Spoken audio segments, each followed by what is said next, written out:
मैं तकरीबन हर साल ये कोर्स पढ़ाता हूँ हबीब यूनिवर्सिटी में टू अंडर ग्रेजुएट स्टूडेंट्स। ये हमारा रिक्वायर्ड कोर्स है और इसके बगैर वो स्टूडेंट्स आगे नहीं बढ़ पाते। तो पहले तो हम उसमें डिफरेंट रिसर्च मेथड्स सिखाते हैं कि कौन कौन सी रिसर्च मेथड्स हैं। एक जो एंथ्रोपोलॉजी में हम ज़्यादा यूज़ करते हैं उसका नाम है पार्टिसिपेंट ऑब्जर्वेशन। पार्टिसिपेंट ऑब्जर्वेशन ये होती है कि आप किसी कम्युनिटी में जाएं और वहाँ जाके पार्टिसिपेट करें किसी भी काम में। मतलब आप किसानों में अगर आप देखना चाहते हैं कि भाई ये किसान कैसे आलू कैसे उग रहे हैं, तो आप सिर्फ किताबों से पढ़ते नहीं हैं, आप जाते हैं वहाँ पे किसानों के साथ रहते हैं, उनकी ज़बान सीखते हैं, सही है, उनका रीत और रिवाज, उनका कल्चर सब सीखते हैं और फिर वहाँ पे जाके वो फार्मिंग खुद करते हैं। तो ये पार्टिसिपेट कर रहे हैं और डायरेक्ट ऑब्जर्वेशन, क्योंकि वो महसूस होता है ना, डेटा जो है वो महसूस होना चाहिए, जो मेरा नज़रिया है बॉडी के ऊपर। जब तक वो फील नहीं हो फिर उस तरह की ना एक मज़ा नहीं आता उसमें। तो एंथ्रोपोलॉजी में हम यूज़ करते हैं पार्टिसिपेंट ऑब्जर्वेशन। दूसरा एक मेथड है वो ओरल हिस्ट्रीज़ का है। आप जाके ओरल हिस्ट्रीज़ कलेक्ट करें, क्योंकि बहुत जगह पे जब आप जाएंगे कम्युनिटीज़ में, पाकिस्तान और इंडिया और इस तरह की जो कम्युनिटीज़ हैं, वहाँ पे आपको रिटन टेक्स्ट ज़्यादा नहीं मिलती, रिटन सोर्सेज नहीं है। तो इसका मतलब है क्या वो पढ़े लिखे लोग नहीं हैं, मतलब वो क्या वो जाहिल हैं, उनकी सोर्सेज क्या हैं डेटा की, ट्रांसमिशन ऑफ नॉलेज कैसे होता है वहाँ पे। तो उसमें ये होता है कि फिर हम ओरल हिस्ट्रीज़ कलेक्ट करते हैं, दास्तानें होती हैं, किस्से होते हैं, कहानियाँ होती हैं, सही है। तो वो जाके आप बैठते हैं वहाँ पे, बुज़ुर्ग, ख़ास तौर पर जो बुज़ुर्ग हैं 60-70 साल की उम्र के जो बुज़ुर्ग हैं, तो इनके पास ख़ास किस्म का डेटा स्टोर होता है ऑलरेडी इनके सीनों में। इनके सीना ब सीना कहते हैं ना, सीना ब सीना ट्रांसफ़र हो रहा है। तो ये वो इल्म है, ये राइटिंग में नहीं होता, ये किसी और फॉर्म में भी नहीं मिलेगा। ये सीना ब सीना राज होते हैं, कुछ छुपाए जाते हैं एक दूसरे के दिलों में और वो कैरी करना पड़ता है। तो ओरल हिस्ट्रीज़ में ख़ास ये होता है कि आप जाते हैं और वहाँ पे ख़ास किस्म के फिर सवाल पूछते हैं उन बुज़ुर्गों से, वहाँ के रस्म रिवाज के बारे में पूछते हैं, तारीख़ के बारे में पूछते हैं, और उसमें टाइम लगता है, एक किस्म की ना एक ये कुरेदना पड़ता है। अच्छा, इसमें एक ख़ास बात यह है कि आप इन्वेस्टिगेशन नहीं कर रहे हैं, तो ये भी एक तासुर पैदा होना शुरू हो जाता है कि आप कोई ना इन्वेस्टिगेटिव कोई जर्नलिस्ट हैं या कोई एजेंट हैं, नहीं, आप बहुत प्यार मोहब्बत और खुलूस के साथ आप उनसे सवाल पूछते हैं कि बाबा जी ये बताएं कि यहाँ पे आज से 50 साल पहले क्या होता था, कौन से कम्युनिटीज़ रहती थीं, यहाँ पे कौन से बुज़ुर्ग आए थे, यहाँ का माहौल कैसा था। तो वो फिर आपको खोलना शुरू करते हैं। उसमें एक सिटिंग में भी होता है, दूसरी तीसरी, जैसे चौपाल का कल्चर। जी जी जी जी, संगत होती है, बैठक है, कचेरी लग रही है, चौपाल कह लें इसको। तो वहाँ पे बस ये होता है कि आप, क्योंकि बात जो है ना गुफ्तगू वो मुख्तलिफ़ डायरेक्शंस में जाती है, तो आपको एक तरह से फोकस भी मेंटेन करना है, क्योंकि फिर वो पता नहीं अपने कहीं और कहानी ले गए। तो जाने दें, भले कोई इशू नहीं है, आपको दोबारा रीफोकस करना है अपने सवालों से। तो ओरल हिस्ट्री का एक ये डायमेंशन है। दूसरा होता है सर्वेस करते हैं हम।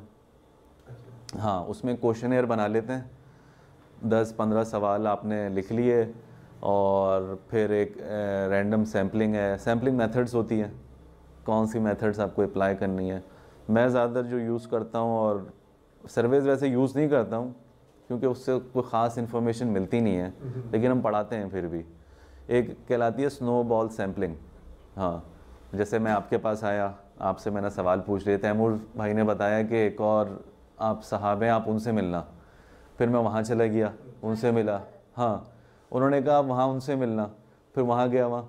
तो ये स्नोबॉल सैम्पलिंग कहलाती है कि आप रोल हो रहे हैं, राइट। और इसी तरह से हमारी, मैं जब से आया हूँ यहाँ पे 10 दिन से यही हो रहा है, आपने बताया, वहाँ पे किसी ने बताया, वहाँ तो वो लाइक माइंडेड लोग भी मिल रहे हैं और मुझे कोई वो गैलप सर्वे भी नहीं करने पड़ रहे।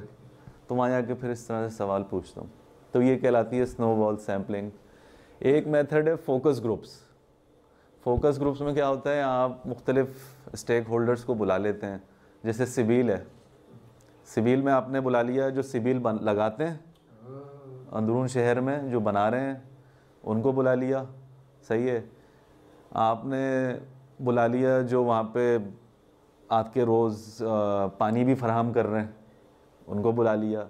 नेस्ले वालों को बुला लिया, सही है, वो पानी पे वो भी बेच रहे हैं, उनको बुला लिया। सो 3-4 मुख्तलिफ़ किस्म के लोगों को जिनका ताल्लुक़ पानी से है वो बुला के आपने बिठा दिया, सही है। और आपने आके उनसे मुख्तलिफ़ सवाल पूछे। एक ही कमरे में एक ही टेबल पे एक पैनल सा बन गया है, तो वहाँ ये होता है कि आपको मुख्तलिफ़ पॉइंट ऑफ व्यूज़ एक ही जगह पता चलना शुरू हो जाते हैं। तो ये फोकस ग्रुप कहलाता है ये, सही। और दूसरी हैं ग्राउंडेड मेथड्स है। मेथड्स तो बहुत सारे हैं, आपको मतलब डिपेंड करता है आपकी इन्वेस्टिगेशन, आपके सवाल क्या हैं, आपका ऑब्जेक्ट क्या है। इनके हवाले में कुछ तो लाइब्रेरी रिसर्च का पहले भी काफ़ी स्ट्रॉन्ग है, वो जी भी करनी है लाइब्रेरी, वो तो फिर आज हाँ। लाइब्रेरी रिसर्च में ये ना, एक तो आर्काइवल रिसर्च है जो प्राइमरी सोर्सेज जाके, हिस्टोरिकल अगर आपकी रिसर्च है तो वो हिस्टोरिकल रिसर्च में ये होगा कि आप फिर एक टाइम पीरियड फोकस कर दें 1857 से लेके 1880 तक। मेरी ये रिसर्च में देखना चाहता हूँ कि ये मरदमशुमारी के क्या असरात हुए थे बर सग़ीर में, तो ये एक टाइम पीरियड पहले तो फिक्स कर दिया है। फिर पंजाब आर्काइव्स में आप चले गए, वहाँ पे आपने वो उनको लेटर दिया डायरेक्टर्स को, जो भी है तरीक़ेकार, और वहाँ पे फिर वो आर्काइव्स में जाके आपने तलाश करनी चीज़ें शुरू की। एक ही आर्काइवल है, प्राइमरी सोर्सेस, उसमें कॉलोनियल गैजेट्स होते हैं काफ़ी, गैजेटियर्स, वो आप देखते हैं। और प्राइमरी सोर्सेज की बहुत सारी मुख्तलिफ़ शक्लें होती हैं। जैसे सर हिस्टोरिकली हम लोगों को है कि फ्रेस्कोज ऑफ लाहौर की हाँ। बिल्डिंग्स पे जो रह गया ओरिजिनल, और जो कुछ उसके साथ बीता है रेनोवेशन के नाम पे, जो कुछ उसका हशर हुआ है, और सही कुछ उसकी अगर इमेजेस शुरू की जब वो बन रहा था उस वक्त के जो रियल हिस्से रह गए हैं, और सही असातिज़ा रह गए हैं, हाँ। पसीना पसीना जो कारीगर चले आ रहे हैं, तो इस चीज़ के पहलू में रखते हुए हाँ, ये सारी उसमें देखिएगा आपके, जैसे आपका काम है उन पे फ्रेस्को पे कोई डॉक्यूमेंट कोई मिल जाए पुराना आर्काइव्स के अंदर, तलाश करना पड़ेगा। कोई मेमार किसी ने आप लिखा हो कि फ्रेस्को ऐसे बनाए जाते हैं या हमने ऐसे बनाए थे, वो अगर कोई डॉक्यूमेंट हाथ आ जाए आपके, तो उससे तो आप बहुत अच्छा फिर अपना थीसिस लिख सकती हैं। वो बहुत मुश्किल भी होता है मिलना, क्योंकि एक ज़्यादातर डॉक्यूमेंट्स ख़त्म हो जाते हैं। फिर आप लोगों को पता होगा, हम जैसे काम करते हैं सूफ़ीज़म पे, राइट, तो शिजरे जो हैं हमारे लिए बड़े काम आते हैं, तस्करे सूफियाओं के वो काम आते हैं। शिजरों से क्या होता है, एक लीनिएज आपको मिलनी शुरू हो जाती है, और उससे फिर आप एक हिस्ट्री भी बनाते हैं। तो अगर वो एक डॉक्यूमेंट मिल जाए तो बहुत है। इसमें थोड़ा सा मैंने भी हाँ। काम किया था, सिलसिला चिश्ती की जो लीनिएज है, जी जी जी, उस पे कुछ, लेकिन हमारी तो सोर्स जो है वो इंटरनेट पर ही आके ख़त्म हो जाती है। उससे नहीं आगे- इंटरनेट से आपको बाहर निकलना पड़ेगा। जी, उससे इंटरनेट, आगे निकल हाँ। के रियल वर्ल्ड की जो फर्स्ट हैंड नॉलेज है, जी जी जी, आपको जो है ना पंजाब आर्काइव जो है, वहाँ जाएं, पंजाब यूनिवर्सिटी की लाइब्रेरीज जाएं, वहाँ पे बाकायदा प्रॉपर डॉक्यूमेंट्स तलाश करें, वो मिलेंगे। या फिर एक तो वो आर्काइव्स हैं, फिर दूसरा खानकाहें होती हैं, वहाँ पे कुछ आपको डॉक्यूमेंट मिल जाएंगे, तलाश करना पड़ेगा। अंदरून शहर में पुरानी बुक स्टोर्स में जाके तलाश करें, वो वहाँ पे शायद मिल जाए कुछ इस तरह का कोई डॉक्यूमेंट, कोई सफ़ा मिल जाए, वो भी बहुत काम आता है। ये है भी टर्न ऑफ द सेंचुरी, यानी कि turn off the 20th century के अवाइल में कारीगरों वगैरह ने भी कुछ ना, हाँ, उनके छापे खाने को इस्तेमाल किया, सही मैनुअल्स बनाए, हाँ, वो भी आपके रिसर्च में हाँ, आएंगे। बड़ा दिलचस्प है। इस तरह एनसीए की आर्काइव ज़रूर जाए, लाइब्रेरी, वहाँ पे कुछ आर्काइवल मटेरियल है और कुछ बुक्स हैं। अच्छा, एक और जो एंथ्रोपोलॉजी में हम वो करते हैं, वो रिचुअल, जिसको हम बहुत गौर से देखते हैं। रिचुअल का उर्दू में तर्जुमा रीत है, रीत या रिवाज या रस्म।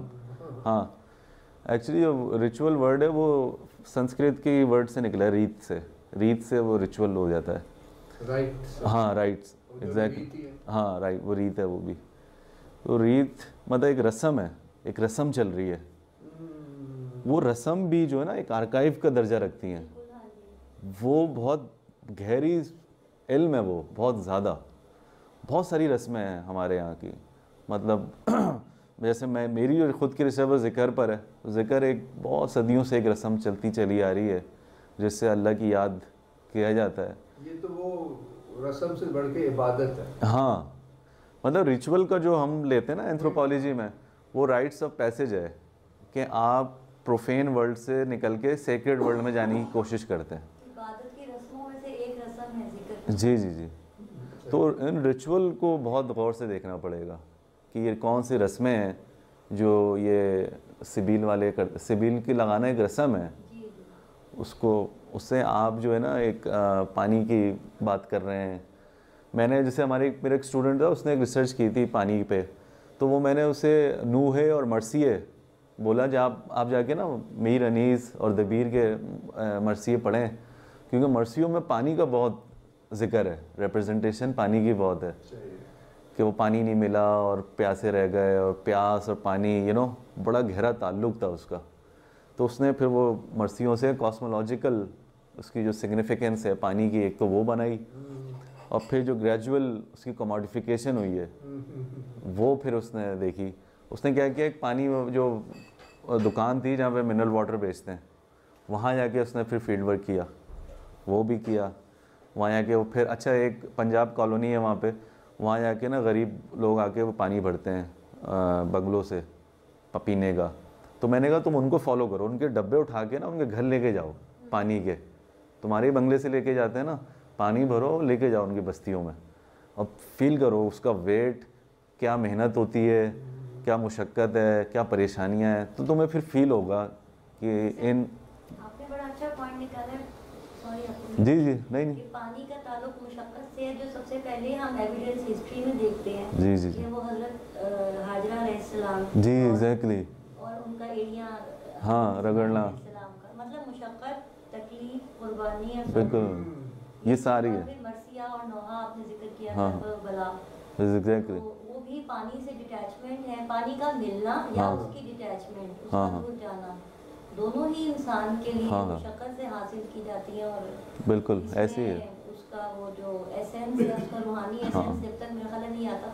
इसीलिए जो आप बात करें कमर्शियली जो संगीत का सिलसिला वाटर तक आ गया, इसमें से वो रूहानी पहलू निकल चुका है। तो कमर्शलाइजेशन पानी के, तो वो जो कि जिसको कहते हैं ना कि प्यास नहीं बुझ रही, वो ज़बान तर है, लेकिन जो एक ह्यूमैनिटी की या जो लोगों में वो सही बिल्कुल ऐसे खत्म हो जाएगी, होगी ना मानवी, तो फिर प्यास कैसे बुझेगी। हाँ हाँ रूह की हाँ। तो रिसर्च में बस यही है कि ज़्यादा से ज़्यादा वक्त आप जिन लोगों के साथ काम कर रहे हैं उनके साथ बैठे हैं, उनकी सोबत में वहाँ पे, तो वो आपको फिर खुलना शुरू करते हैं। सालों की मेहनत है। जी जी जी, मैं पूछना चाह रही थी कि आप रिसर्च कर चुके हैं, तो आपकी नज़र में कौन सी ऐसी कॉमन मिस्टेक्स हैं या गलतियाँ हैं जो रिसर्चर्स कर रहे होते हैं while they're in the process, और जो हमें अवॉइड करनी चाहिए, और कौन सी ऐसी प्रैक्टिसेस हैं जिन पे हमें ज़्यादा ध्यान देना चाहिए?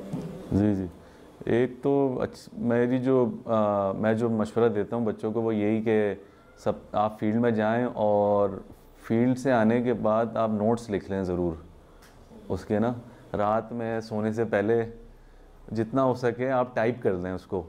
और फील्ड नोट्स में ये होता है कि आप एक डेट डालें और एक हेडिंग दे दें उसको।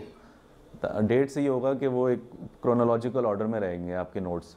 और फिर फील्ड में जब आप कहीं भी जाते हैं तो वो नोट्स लिख लें, उसमें ऐसी चीज़ें होती हैं जो आप कहते हैं काम की नहीं है, लेकिन वो भी लिख लें। मैंने तो लोगों के जोक्स तक लिखे हैं, और वो खामोशी जो होती है कुछ लम्हों की, वो तक मैंने लिखी कि यहाँ पे साइलेंस आ गया था। हाँ, तो वो डिटेल हम इसको बोलते हैं एंथ्रोपोलॉजी में थिक डिस्क्रिप्शन, कि थिक बहुत गाढ़ी किस्म की डिस्क्रिप्शन आप लिख रहे हैं। तो फील्ड में आप नोट्स बहुत लिखें, और घर पे आके भी लिख सकते हैं। मैंने काफ़ी नोट्स जो मेंटल नोट्स बनाता था, वो मैं लिखता नहीं था क्योंकि फिर वो बात में खलल होता था। तो मैं चाहता था उन्हीं की तरह रहूं, बाज़ार में हूं तो वो बाज़ारी ही बन जाऊं बिल्कुल ना। उससे ये होता है कि फिर उनकी जैसे हो जाते हैं आप, और वो कहते थे कि आप बिल्कुल हमारे जैसे हो गए हो। तो वो एक किस्म की ट्रांसफॉर्मेशन होती है। तो आप नोट्स लिख लें। और मिस्टेक्स क्या होती हैं? मिस्टेक्स यही होती हैं कि बहुत उसमें एक तो तेज़ी, सब्र नहीं होता, बस हमें चाहते हैं कि मालूमात हमें फ़ौरन मिल जाए। तो पेशेंस, सब्र रखें, पेशेंस रखें ज़्यादा से ज़्यादा। एक मशवरा देता हूँ मैं स्टूडेंट्स को। और तवज्जो के साथ सुनें चीज़ों को, तमाम हिस्से जो है ना वो प्रेजेंट में रहें।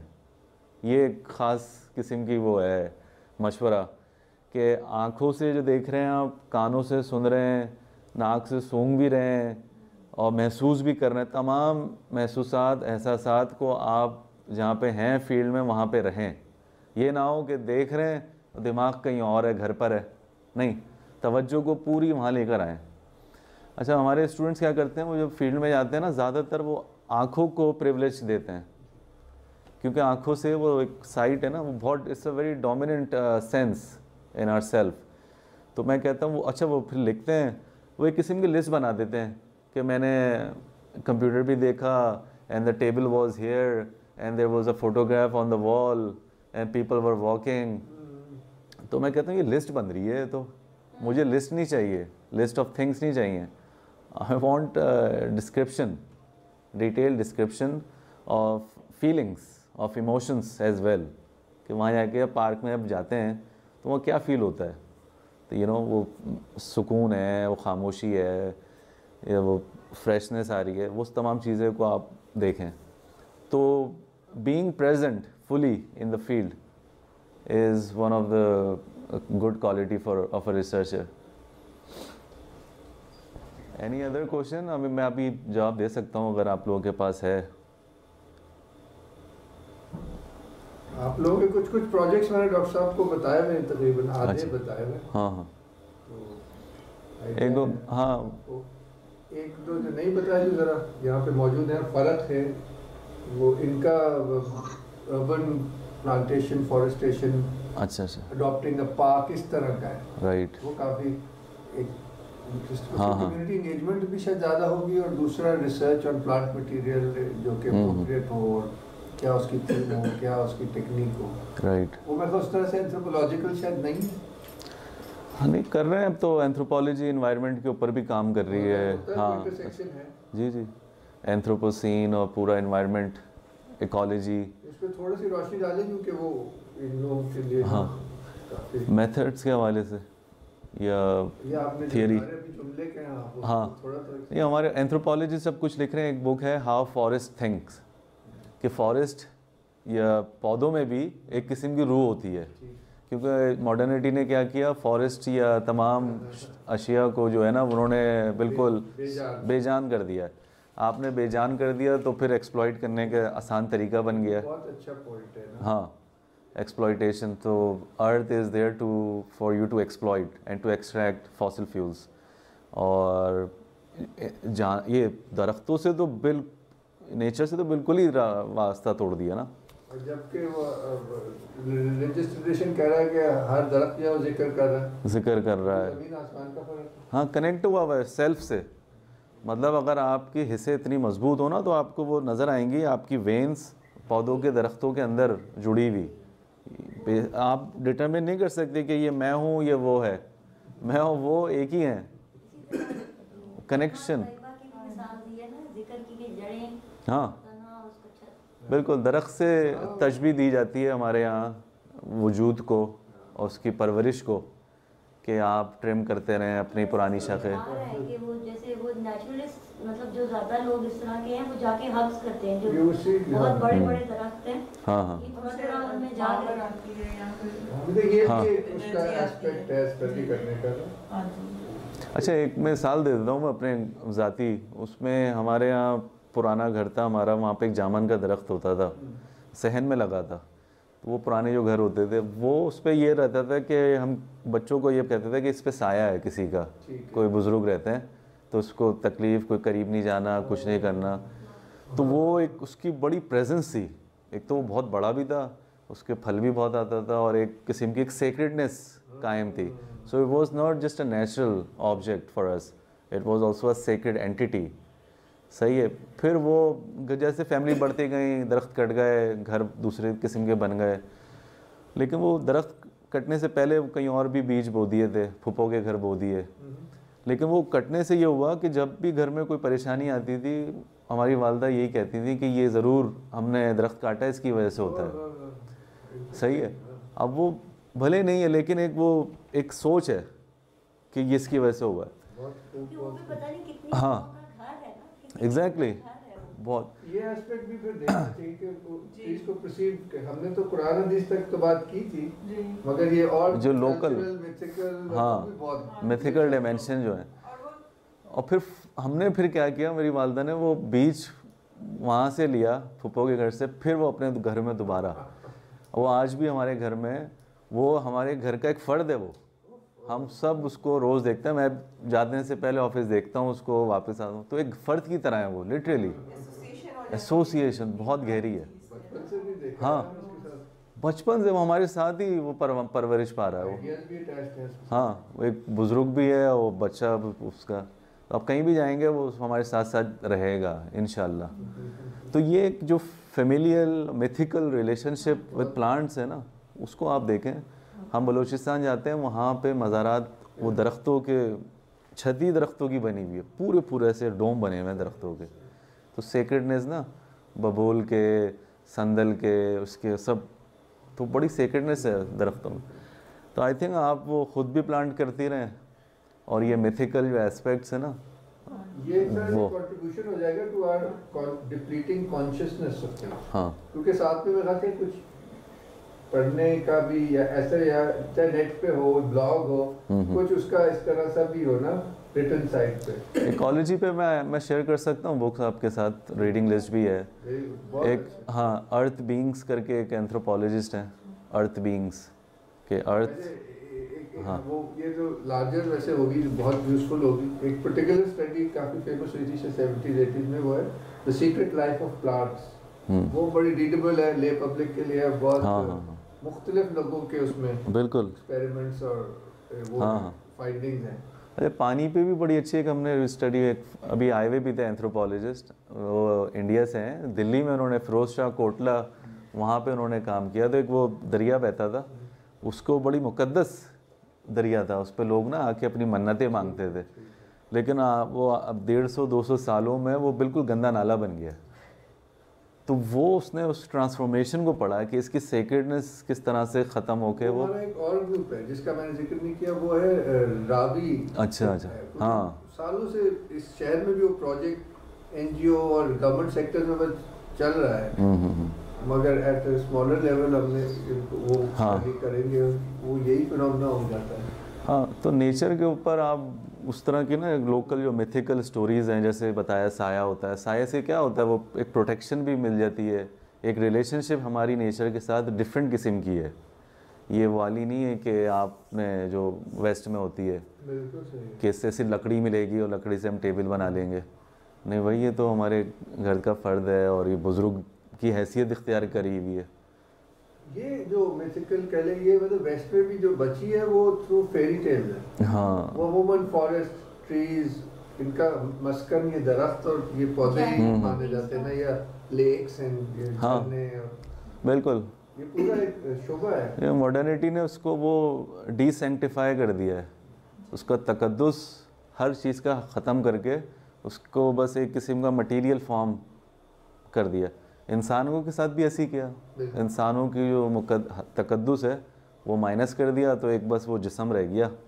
आप उसको अब मार भी दो जिस्म को, कोई पूछने वाला नहीं है। ये तो बड़ा इस पर काम कर रहे हैं लोग।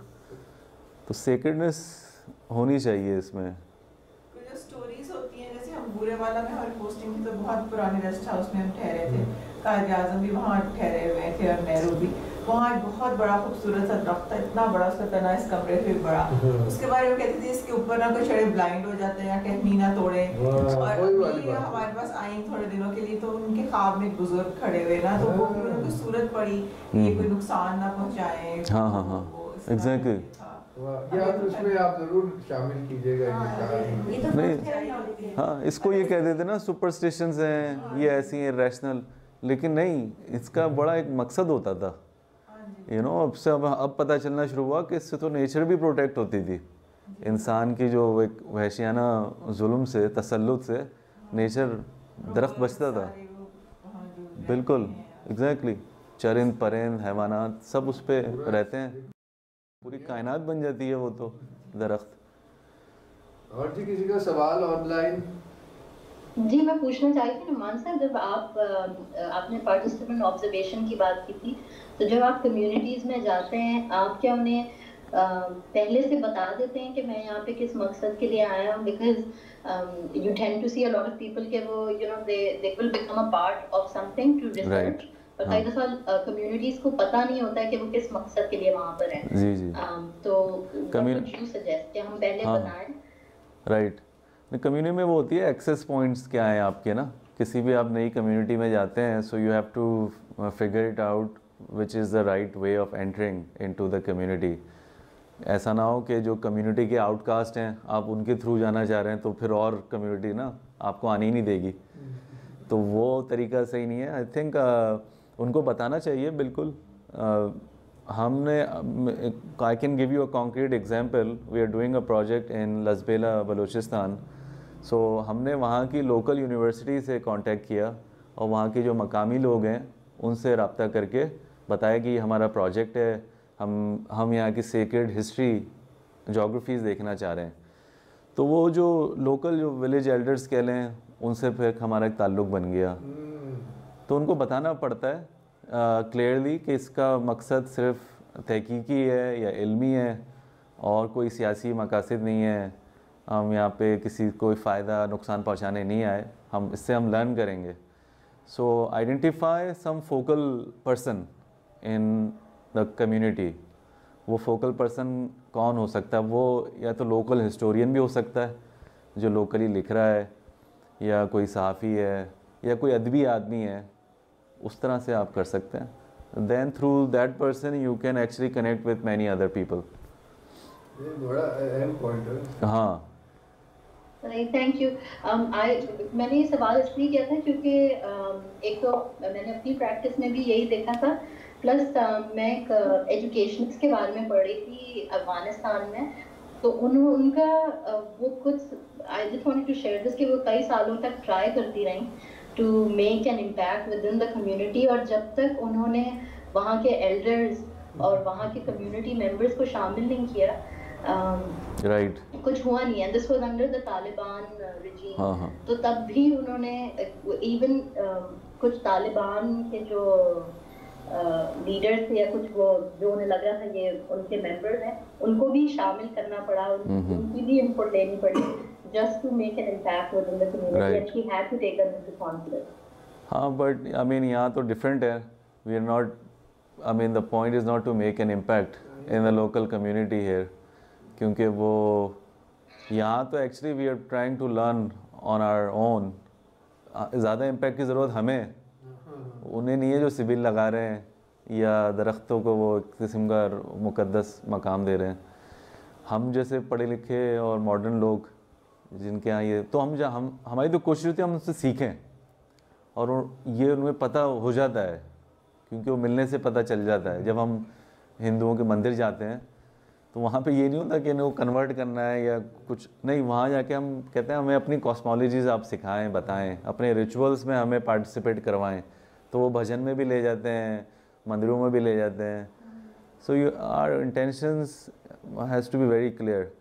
अच्छा, उससे कोई मटेरियल फ़ायदा नहीं पहुंचता उन लोगों को, इमीडिएट फ़ायदा नहीं है कोई, राइट? ज़रूरत तो हमें है, उन्हें नहीं है। You know, it doesn't matter if someone writes about them और not, they are there. It's our interest that we want to collect local histories from them, और फिर ये कह सकते हैं कि बाद में कि भाई आपकी एक तारीख़ को हम लिखेंगे, रकम की जाएगी, जिससे वो लोग भी खुश होते हैं। हाँ, किसी ने नहीं लिखा तो इन्वेस्टिगेशन नहीं करनी हमें। हाँ जी जी बोले। नहीं, I agree with you completely, thank you. ठीक है, आपको भी जाना है? नहीं, मैं हूँ, अगर if you have any question मैं तो घूमता रहता हूँ बस ऐसी। एक ट्रेन में बात आ गई है कि वो यहाँ पे हमें जाना था, बादशाही मस्जिद जाना था मुझे किसी काम के लिए, प्रोजेक्ट के लिए, पिक्चर्स लेने के लिए। तो वहाँ पे उस दिन ना मेरी पार्टनर ने नहीं आई वो, मैं अकेली चली गई और बच्चे मेरे साथ थे। वो इस शौक में कि हम देखेंगे चीज़, उनको स्कूल से छुट्टी करवाई मैंने कि ये स्कूल में जो वो रेगुलर लर्न करेंगे उससे बेहतर है कि ये सही है। नॉलेज ले जाके। हाँ बिल्कुल। अच्छा वहाँ पे हम गए ना तो सर वो एकदम मतलब 20-25 बसेस लाइन में खड़ी हुई थी और सिख यात्री उनमें थे, बहुत ही रिस्पेक्टेबल फैमिलीज और इतने वो सुलझे हुए और पढ़े लिखे लग रहे। उनकी खवातीन बिल्कुल, अगर उन्होंने बिंदी ना लगाई हो तो आपको लगेगा ये हमारी ही पंजाबी, बिल्कुल हमारा कल्चर है। तो है ही वही। एक दो के पहले तो मैं डर गई ना, इतनी नफरी, मतलब 200-250 सिपाही वहाँ खड़े हुए थे पहुँच के, तो मैं तो डर गई। मैंने कहा वापस चलते हैं। फिर मैंने कहा या अल्लाह ये आपने हिफाजत के लिए रखे, शायद मेरे लिए रखे। मतलब आपने अगर आपकी हिफाजत है तो क्या ये इधर इधर इसीलिए खड़े हैं ना, डरना क्या है। खैर हम उसमें से पहुंचे, फिर वो रास्ते में वो जो आती ना रंजीत सिंह की, जी जी जी, वहाँ पे मैं गुजरते हुए ना, मेरे पास इतना वो बच्चे थे तो मैं अंदर नहीं जा सकता, अगर मैं अकेली थी मैं चली जाती। तो मैंने ऐसे किया तो बड़ा मैंने मतलब ऐसे करके मैं आगे चली गई। वो एक फैमिली थी, वो हमें वॉक कर रही होंगी या वो हमारे साथ ही जब वॉक कर रहे होंगे तो उनसे इंटरेक्शन हुई। तो वो कहती है कि आप सिख हैं या क्या है, तो मैंने कहा कि मैं सब कुछ हूँ, सारा कुछ हूँ ना, क्योंकि अल्लाह ताला तो हर एक क्या है। सही, तो मैं पूरी कायनात हूँ। लेकिन ये कि उनसे जो बात हुई और उनको मैंने जब थोड़ा सा उनकी पंजाबी ज़बान में, और मेरी नानी जो थी वो अमृतसर बहुत अच्छा रही है, मेरी अपनी वालदा की दिल्ली की पैदाइश है, अब तो सब अल्लाह के पास है। तो उनको मैंने थोड़ा सा जिक्र किया इन इलाकों का, वो जो कल्चर उनका खाने पकानों का, और इस तरह आपस में वो जो थोड़ी बहुत ट्रेडिशन जो मैंने अपनी नानी से सीखी, उनको बचपन में जिक्र करते सुना था उस चीज़ का। और वो रेडियो अमृतसर और रेडियो गुरुदासपुर का वो कहती थी सिग्नल ढूंढ के वो लगा देते मुझे ट्रांसमिशन ना, और श्रीनगर से आती थी ट्रांसमिशन एक वो वाली। तो वो चीज़ें मैंने जब जिक्र की तो वो तो इतना वो कहते तुसी वो मुझे उन्होंने कॉन्टैक्ट नंबर भी किया कि पंजाब तो आना पुत्र तो आना होते पंजाब साड़ी मेहमान। तो नहीं, इसमें बड़ी अच्छी बात इन्होंने जो की है वो यही कि जब हम मजहबी मकामात पे जाते हैं, एक तो वहाँ पे अदब और आदाब बहुत ज़रूरी हैं, वो प्रोटोकॉल्स फॉलो करने पड़ते हैं, राइट। तो हम अपने स्टूडेंट्स को भी यही बताते हैं। वो 20-21 साल के हैं, नहीं पता लाओबालीपन में ना कहीं भी चप्पले लेके चले गए, तो उन्हें समझाया जाता है कि भाई आप किसी मज़ार पे जाओ, मंदिर जाओ, आप जूते बाहर उतारना है, बिल्कुल सर पे दुपट्टा रखना है, और तमीज़ तहजीब से, बिल्कुल ज़्यादा शोर हंसना बोलना नहीं है, यू नो, बैठ के ऑब्ज़र्व करें आप। तो वो बिल्कुल प्रोटोकॉल्स हैं। कुछ जगहों पे होती हैं कि रस्म में हिस्सा लेना, जैसे आपने यूँ किया, राइट। हाँ, हमने तो उन्होंने कहा था कि अगर इट्स अप टू यू, हम गए, हमने वहाँ पे आके सजदा भी किया, कोई इशू नहीं था। तो उससे ये होता है ना, एक तो हमारे अपने सेल्फिश मोटिव्स भी हैं कि एक वो ताल्लुक़ बनना शुरू हो जाता है कि इनको वो नहीं है, you no, they not like, हाँ तासुब। अल्लाह तो हर जगह है ना, वो किसी भी रास्ते से सही हर रास्ता अल्लाह की तरफ ही जाता है। बिल्कुल बिल्कुल, फरमाया था कि every way leads to you. सही बात। नहीं, ये तो बहुत फैसिनेटिंग किस्म की आप लोग रिसर्च कर रहे हैं। I am really impressed. हर सारे मौजू जो हैं यहाँ पे माशाल्लाह से बहुत ही अलग। हाँ, थोड़े कंफ्यूज हैं। नहीं, कंफ्यूजन क्या है, अभी पूछ लें आप पूछे ना, आप सबसे ज़्यादा कुछ मुतज़ब्ज़ब हो जाते हैं। नहीं है, ठीक है। इसमें I mean you can always effort कर रहे हैं, पता नहीं फैसिनेटिंग रिजल्ट निकलता है कि मैं आपको बता दूं, गूगल भी करेंगे आज। इसमें आप यही करें, मैं तो ये मशवरा देता हूँ कि आप अपने इर्द गिर्द जो लोग हैं ना उनसे डेटा जमा करना शुरू कर दें। इनको सॉरी, अभी जो इनको असाइनमेंट है वो ये है कि ये अपनी रिसर्च का एक ड्राफ्ट प्रपोजल लिखें। सही है। उसका स्ट्रक्चर, हाँ, अच्छा 2-2 लाइनें लिखें। उसका स्ट्रक्चर मैं थोड़ा सा बता देता हूँ कि किस तरह से हम लोग लिखवाते हैं।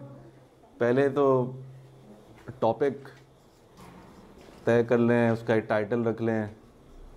फ़िलहाल ना एक टाइटल हो गया। फर्स्ट थिंग इंट्रोडक्शन एक लिख लें, छोटा सा 3-4 लाइनें कि इंट्रोडक्शन में ये होता है कि दिस रिसर्च इन्वेस्टिगेट्स या explores the significance of fresco in Shahi Masjid. ये आपकी पहली लाइन। बहुत वाज़े होनी चाहिए कि my research explores the significance और symbolism of water in Lahore या इन लोकल पाकिस्तानी कॉन्टेक्स्ट या कल्चर। तो ये पहली लाइन में पता हो किसी को जो पढ़ रहा है कि ये रिसर्च इस बारे में है, तो वो आप कर लें। फिर then you in the second line you say कि I draw on oral histories या I use ethnographic research methods to collect data, तो मेथड भी आपने बता दी।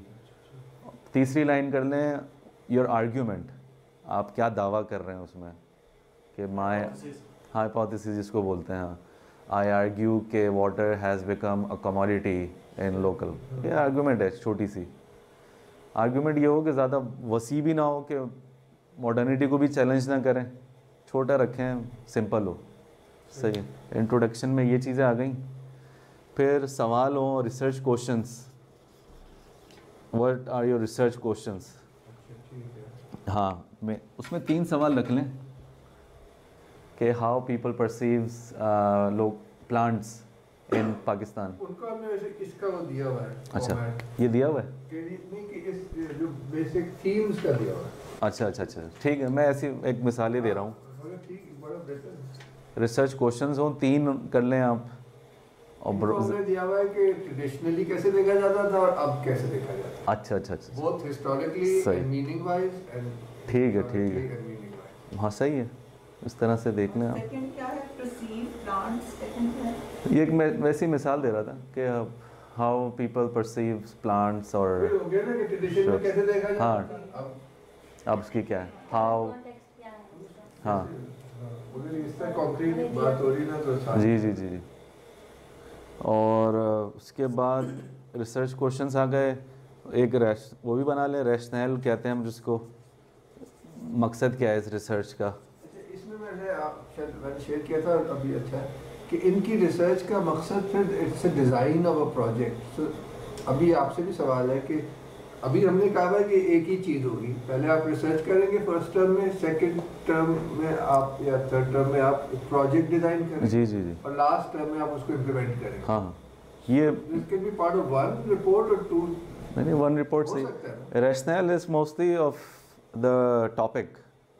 हाँ, उस टॉपिक का रैशनल क्या है, मतलब प्लांट्स पे रिसर्च करने का क्या मकसद है, मतलब आप क्या चाहते हैं। एनवायरनमेंट हाँ, एग्जैक्टली। सो माय मसला ये, हाँ, इसका मतलब आप रिसर्च कर रहे हैं प्लांट्स पे, एक सवाल खुद पूछ लें आपसे, सो व्हाट, तो फिर क्या है भाई इस प्लांट्स पे रिसर्च करने का मकसद।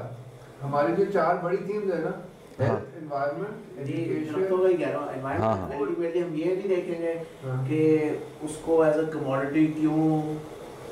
मेन थीम वो हमारा मेन थीम नहीं है, वो सिर्फ है कि परसेप्शंस कैसे बदले हैं। हमारा जो मेन रूब्रिक है वो एनवायरनमेंट का इन लोगों का। एनवायरनमेंट मतलब लार्जर एक थीम है, मेटा कैटेगरी आ जाती है जैसे। हाँ, सब कंफ्यूजन हो रहे हैं कि हम करना क्या चाह रहे हैं, क्योंकि यहाँ आप क्यों करना, पानी पे काम क्यों करना चाह रहे हैं, क्या मकसद क्या है आपका। हाँ, गुड क्वेश्चन, वो बताएं ना। मेरे नज़दीक तो ये है जो मैं अभी तक समझाऊँ कि हम पानी की अहमियत को उजागर करना चाह रहे हैं उसकी सिंबलिज्म के हवाले से, कि पानी को पहले कैसे देखा जाता था और कैसे देखा जा सकता है। तो उससे क्या होगा, वाटर का क्या कॉन्सेप्ट है, सभी का क्यों पानी को एक मुकद्दस शय के तौर पे ट्रीट किया जाता था, दुश्मनों को भी पानी ऑफर किया जाता था, मतलब उसकी सिंबलिज्म, उसकी अहमियत क्या है, सिंबलिज्म। वो समझ गया मैं आपका, लेकिन फिर उससे होगा क्या, उससे क्या करना है, क्या मकसद क्या है आपका। सिंबलिज्म हो गई वाजे, आपके क्या मकसद। लोगों को अवेयरनेस देनी है। हाँ, तो फिर इस तरह से आप बात खोलें, लोगों को awareness, you want to raise critical providing clean drinking water. ये हाँ, आपसे पूछ रहा हूं, मैं जो मेरी परसेप्शन ये उसी रूब्रिक में आ रहा है। हाँ, क्लीन ड्रिंकिंग वाटर, उसमें आप वो तो उसकी एक आउटकम है ना, उसकी मैनिफेस्टेशन है। ये एप्लीकेशन प्रोजेक्ट है ना, आपने फोकस फिर असल पॉइंट यही हुआ ना। द पर्पस ये कह सकते हैं, the purpose of doing research on water is to raise awareness in public about clean drinking water. हाँ, और the availability of free water, that there was a time when water was available for free। अब तो हमारे जहन में और सोचों में ख़त्म होती जा रही है कि पानी फ्री भी होता था, और आने वाली नस्लों में ये भी तसव्वुर ख़त्म हो जाएगा। जैसे दूध का है, दूध पहले फ्री होता था ना गांव देहातों में, दूध नहीं बेचा जाता था। इसी तरह खाना भी कभी ख़रीदो फरोख्त नहीं होता था, कभी नहीं बेची जाती। हाँ, तो हर चीज़ मोनेटाइज हो गई है। बट इसको इस तरह से सोचें, आपके लार्जर मकसद क्या है, आप क्या अचीव करना चाहती हैं इस स्टडी से, फ्रेस्को को स्टडी करने से आप क्या करना चाहती हैं? रिवाइवल ऑफ आर्ट हो फ्रेस्को में करंट दौर में एज अ सब्जेक्ट स्टूडेंट्स में अट्रैक्शन पैदा हो कि हमने इसको एज अ सब्जेक्ट मास्टर्स पे आगे पढ़ना है, क्योंकि बेसिकली वो इंजीनियर, डॉक्टर्स और ये वो मास कम्युनिकेशन हो गया, IT हो गया, कंप्यूटर्स हो गया, ये पढ़ना चाहते हैं सारे लैंग्वेज। ये चीजें आर्ट में भी अगर कोई आता तो वो विजुअल आर्टिस्ट में भी वो मॉडर्न आर्ट को फॉलो करने लग जाते हैं। ठीक है। तो जो ये कदीम आर्ट है हमारा, जो इसको रिवाइवल, इसका जो ये मतलब इसमें सही है, सही, बिल्कुल बेहतरीन है। दोनों चीजें आ गई ना कि उसकी हिस्ट्री भी पता होनी जरूरी है रिवाइवल के लिए, उसकी टेक्निक भी पता होनी चाहिए। मगर रिसर्च मेथड्स हम इंट्रोडक्शन में बताएंगे ये हम, हाँ, ये एक जैसे प्रपोजल बना लें आप। आई थिंक इट डिपेंड्स आप लोग कैसे कर रहे हैं। ये प्रपोजल की फॉर्म में आ जाएगा, 5-6 सफ़े टाइप करके ना, डबल स्पेस। हाँ, मेथडोलॉजी एक बना लें, क्या मेथड यूज़ कर रहे हैं आप लोग।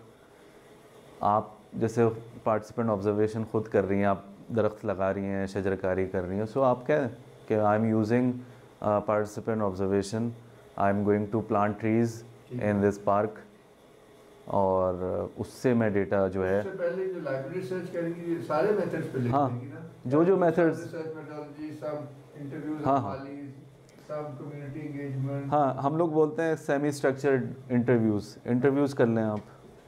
ये मुझे थोड़ी सी कंफ्यूजन है। जी, ये रैशनल या सिग्निफिकेंस कह लें इसको, किसकी सिग्निफिकेंस क्या है, इसकी इम्पोर्टेंस क्या है, वो सवाल आप अपने आप से बार बार करते रहें कि सिंबॉलिक एस्पेक्ट ऑफ वाटर के बताने से मुझे क्या, उसका मकसद क्या है, बता तो दिया, फिर और आगे पूछें, ओपन करते रहें सवाल को ना। इंटरव्यूज़ हो गए, ओरल हिस्ट्रीज हो गई, पार्टिसिपेंट ऑब्जर्वेशन हो गई, जो भी है, एथनोग्राफिक। ज़रूरी है वो किसी टेंजिबल फॉर्म में नज़र आए, क्या उसकी सिग्निफिकेंस कॉन्क्रीट रखें, ज़्यादा बेहतर है। मतलब इनटेंजिबल भी हो, डजेंट मैटर। हाँ, मतलब अवेयरनेस रेज करनी है, क्वांटिटेटिव फॉर्म में होनी चाहिए, रैशनल उसकी सिग्निफिकेंस कॉन्क्रीट, वो भी हो सकता है, अवेयरनेस रेजिंग भी हाँ, हो हाँ, सकता है। मतलब ये आप, हाँ, ये कोई कह रहे हैं कि मैं इसकी सिबिली लगाऊंगा आगे चल के, ये नहीं है। It's about raising intellectual awareness भी कह सकते हैं, थ्योरेटिकल अवेयरनेस हो, तख़य्युलाती भी हो। अब तो तख़य्युल में भी ये नहीं रही ना बात, ये पानी की वाली, ये बहुत बड़ी कंट्रीब्यूशन होगी, मतलब इंटेलेक्चुअल कंट्रीब्यूशन। सिग्निफिकेंस की हम जब बात करते हैं ना, दो तरह की सिग्निफिकेंस होती हैं, एक तो होती है थ्योरेटिकल इंटेलेक्चुअल जो सिर्फ तख़य्युलाती होती है, एक होती है सोशल सिग्निफिकेंस, ब्रॉडर इम्पैक्ट इस स्टडी का क्या होगा माशरे पे।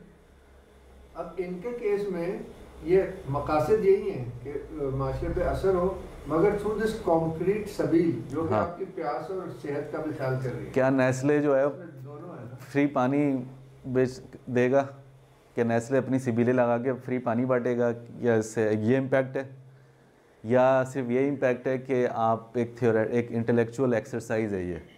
तो दोनों आप उसको सोचें, हाँ, सोशल इम्पैक्ट और थियोरेटिकल या इंटेलेक्चुअल। एथनोग्राफिक के वही जैसे मैंने पहले बात कर रहे थे, आप जाएं वहाँ पे खुद करें शजरकारी, खुद गार्डनिंग करें, खुद रहें वहाँ पे, मट्टी को फील करें, बूटे लगाएं और देखें ग्रो करते हुए उससे क्या प्लांट्स हो रहे हैं। हाँ, उससे पूरी आपको साइंस पता चल जाएगी, और उससे फील भी, आपको अटैचमेंट भी होती है ना, जब वो पौधा आप खुद लगा रहे हैं। हाँ, तो एक रिलेशनशिप ना, इमोशनल रिलेशनशिप डेवलप होगा ऑब्जेक्ट के साथ, वो फिर ऑब्जेक्ट नहीं रहेगा आपका। एक जगह है मरी के पास ना, दोनों वहाँ छोटे छोटे दिखते हैं वो चीड़ प्लांट्स। अच्छा, मैं अच्छा, लिटरेचर रिव्यू भी होता है इसमें एक, वो उसी की तरह मैं शायद करता था जो लाइब्रेरी में करता है। हाँ, हाँ वो एक तो वो भी है, एक अलग से एक सेक्शन बनाते हैं हम लिटरेचर रिव्यू के, इस पे क्या लिटरेचर एग्जिस्ट करता है इन मौजूआत के ऊपर। वो अगर आप चाहें एक सेक्शन वो भी है लिटरेचर रिव्यू का। इससे बड़ी क्लैरिटी आ जाएगी पूरी चीज़ में ना। हाँ कि इसी लोकल कॉन्टेक्स्ट में ही देख लें फ्रेस्को पे और किस किस ने काम किया है, उसकी स्टडी करें आप, वो एक लिटरेचर रिव्यू बन जाएगा। और पांचवा जो ये जो एलिमेंट है, हाँ लिटरेचर रिव्यू हो गया, और आखिरी एक जो है वो टाइम टेबल है, स्केड्यूल। टाइम टेबल बहुत ज़रूरी है कि अभी क्या है, जनवरी में 2019 में मैं रिसर्च फील्ड में,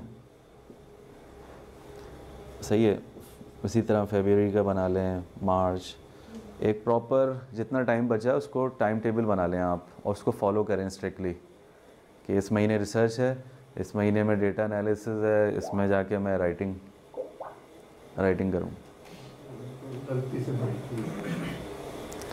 ये है इसका लुब्बे लुबाब स्ट्रक्चर है। मैं इसको और भी शेयर कर सकता हूँ आपके साथ, लेकिन बस इसको फॉलो करें। तो अगर कोई आप अपने स्टूडेंट्स को कुछ देते हो भी छोटा सा जो भी वो मैं दे दूँगा, तो वो भी जी जी। और स्काइप पे भी हम कराची से करते रहेंगे वक्तन फ़वक्तन। इनकी जब प्रेजेंटेशन होगी ना पहली जो भी अब जो होगी वो उसमें हम आपको फिर इनवाइट हाँ करेंगे। बिल्कुल, स्काइप पे आप पूछते रहें हमसे और बात होती रहेगी।